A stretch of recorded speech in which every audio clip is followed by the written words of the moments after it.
In this video, we will be discussing the HMIS ethics policy and data security policy and practices. So the HMIS user ethics policy is an electronic form that all new users must sign prior to being admitted into HMIS to do data entry into the live site. All active users are required to sign this policy annually, so once a year in the month of October. This policy covers all aspects of a user's responsibility in HMIS. Some of the more common and important aspects are: number one, protecting your password, not leaving it open where it can be accessed or sharing your password with others. Only viewing, obtaining, disclosing information that is within your current job description or role in HMIS. Not leaving HMIS or the comparable HMIS open or viewable to non-HMIS or comparable HMIS users. And also making sure that you read the HMIS policy and procedural manual. We are currently active in the FY 2024 version, and you understand all responsibilities for your user license located within those policies. Other ethics that are really important: again, your user ID and password are for your use only and must not be shared with anyone. Each user is responsible to make sure that client level data that's being used is being used for the purpose in which it was collected. The only individuals who can view information in the CNY HMIS or comparable HMIS are authorized users, system administrators, or the clients to whom the information pertains. And this little section really does not cover a client sitting in front of the database and viewing the information in the database. It's through the client audit request form that's submitted to system administrators. You may only view, obtain, disclose, and use the database information that is necessary to perform your job. You must also log off the database before you get up and leave your work area. Never leave the database open and running and left unattended. Any hard copy information and forms, assessments in particular, if you do print hard copy information out of the HMIS system, you must keep that information in a secured file in a locked cabinet or some location within your organization. You also cannot print out or share any data located within the database that is not and was never entered by your project provider that you currently have enter data as access for. So this is particularly assessment information. If you did not do the coordinated entry assessment or the VI SPDAT or the CNY VI assessment, you cannot print that out and save it in a client record. Any hard copies, again, must be kept in a secured location. If for some reason you print out a hard copy assessment form or information, but you no longer need it, it doesn't really need to be in the client file, you must properly destroy that document or the set of documents to maintain that client's confidentiality. You have to acknowledge that you've read and will abide by all policies and procedures within the CNY HMIS policy and procedure manual again. And if you notice or suspect a security breach within HMIS, you must immediately notify your agency administrator or a system administrator here at the United Way. So some HMIS policies and procedures we're going to talk through today really go and are around data security policies and practices. All participating agencies in HMIS must have and develop a data security practice and protocol that's located at your individual agency. It must include the security protocols that will protect the confidentiality of the data that's located in HMIS and to ensure its integrity at your agency, as well as meet the confidentiality needs of all funders and entities responsible for your data. You must develop rules and protocols to address each of the following within your data security policy.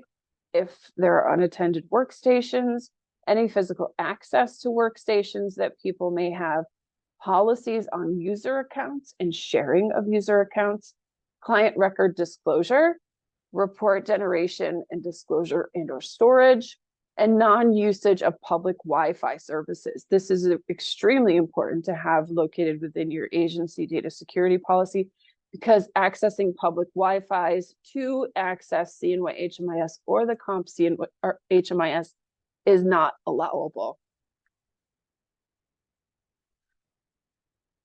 So when thinking about your data security policies within your agency, you really want to think about what's important about data security regarding your client files.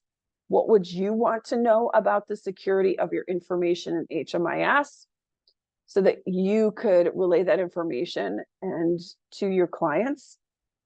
What would be the best way to communicate data security and the HMIS policies to the clients? And should a new agency, if a new agency receives approval of their policies prior to being allowed to access HMIS, should they have their policies reviewed and approved by an entity?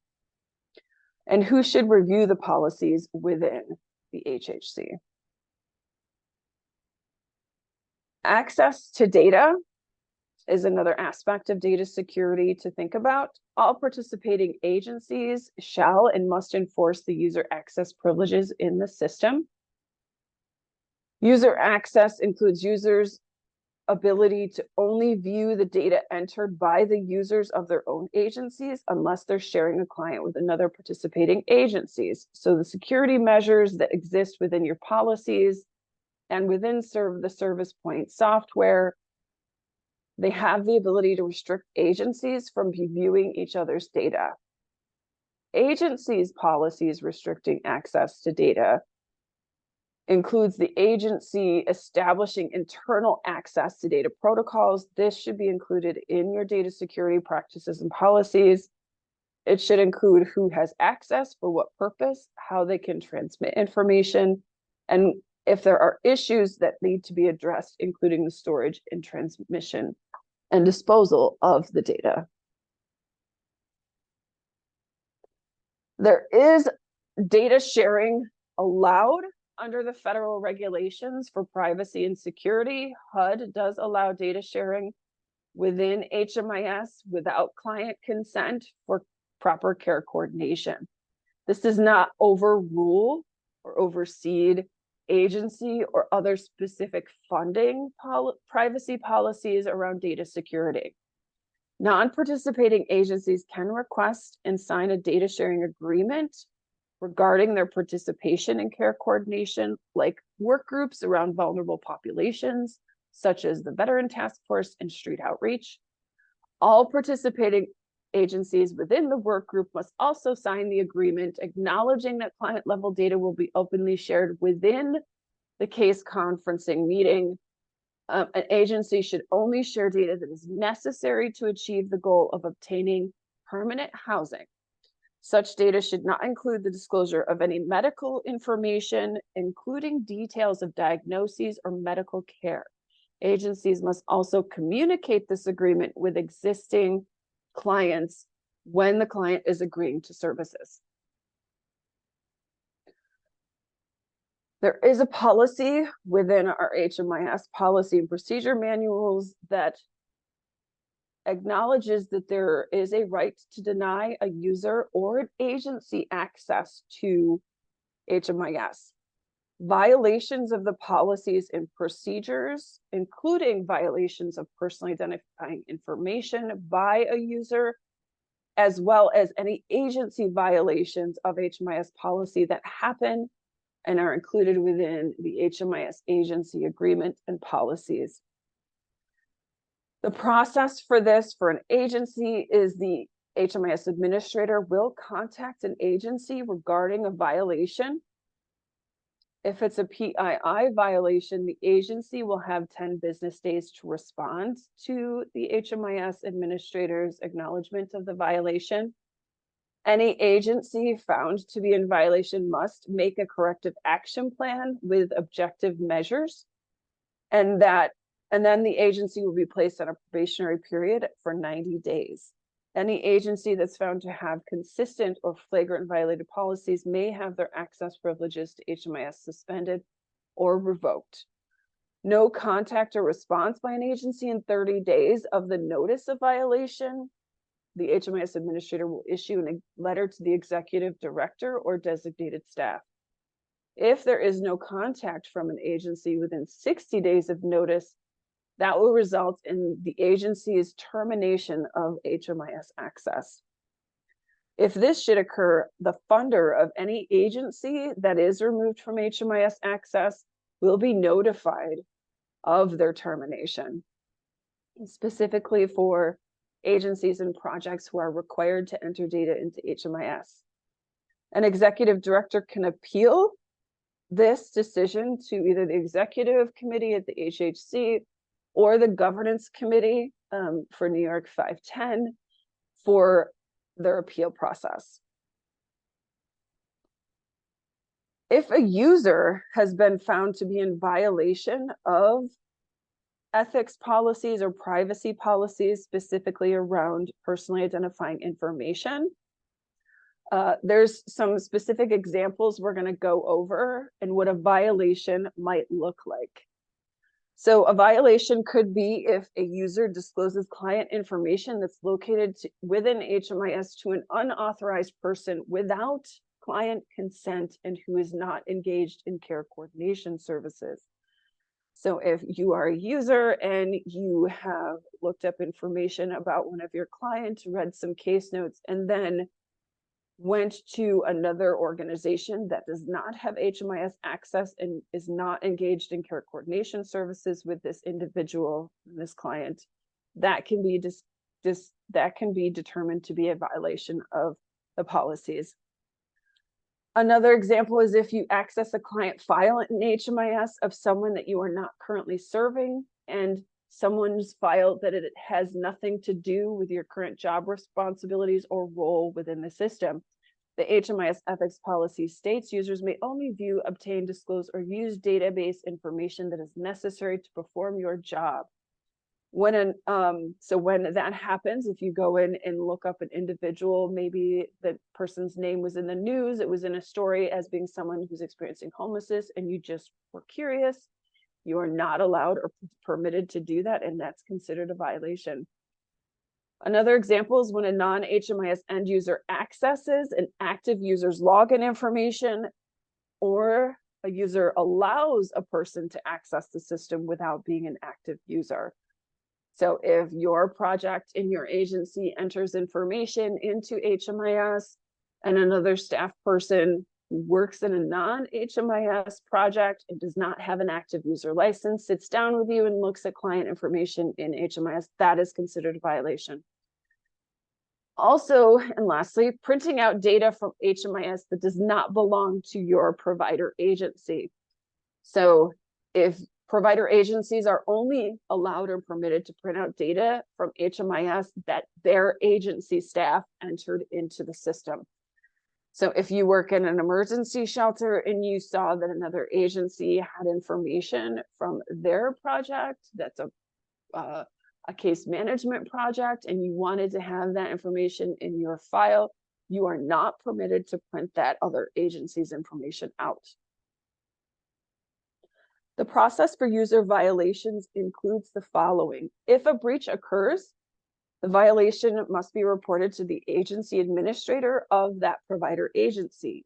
If a user is in violation of the policies specifically around PII violation, the user will immediately be placed on the inactive user list and will not gain access until the agency runs a full investigation and has completed and followed through with their data security policy and practices. Once the agency's assessment has been completed, an investigation has been completed, the agency can then either request a reinstatement of that user's access, or they can submit a remove user form and remove that user's access from HMIS. If the agency requests a reinstatement of the user's access, they must submit the reasons for the reinstatement and then have a corrective action plan for that staff, which includes options of how they're going to maintain that data security and privacy will be maintained moving forward. If the provider agency does not agree with the PII, if the provider agency does not address the PII violation, the agency's violation process will then take over. If the system administrator does not agree with the reinstatement of the user's access, the violation will be taken to either the executive committee of the HHC advisory board or the governance committee for New York 510 Ithaca Tompkins County COC, and those governing boards will make the final decision on either the termination of the user's rights or the reinstatement. The last part of this policy has to include client notification. So when a client's privacy has been violated, the system administrator, along with other provider agencies, will make every effort to notify the client that there was a violation in a user accessing their information. The notification will include the agency and user responsible for the violation, and they will be reminded of their right to receive an audit, a full audit of their HMIS record, and how to make that request, so the steps they need to take. If a client would like to file a grievance, they will be directed to file that grievance with the provider agency where the violation took place, and the HMIS administrator will provide the client with the contact information for that provider agency. And lastly, some important things just to remember surrounding ethics and data privacy or security, data security and privacy. All client level data is protected under privacy and use policies, regardless of if it contains personally identifying information or not. Clients always have a right to autonomy and privacy. They can refuse to provide their information, and this can be without denial of services. Using plain language to discuss HMIS privacy and confidentiality can make it easier for the client to understand what they're acknowledging and signing off to. So using the client fact sheet can help you in addressing some of this language and information and how to address it to your clients. Assuring and maintaining privacy and confidentiality helps to build trust in using HMIS and in working with your clients. Client's consent is not needed to ask for the information to be entered into HMIS. The data is entered into HMIS regardless of the client consenting to it or not. Projects are required by their funder to ask the client for specific information and enter it into HMIS. Again, a client can deny or decline to answer any information without being denied services.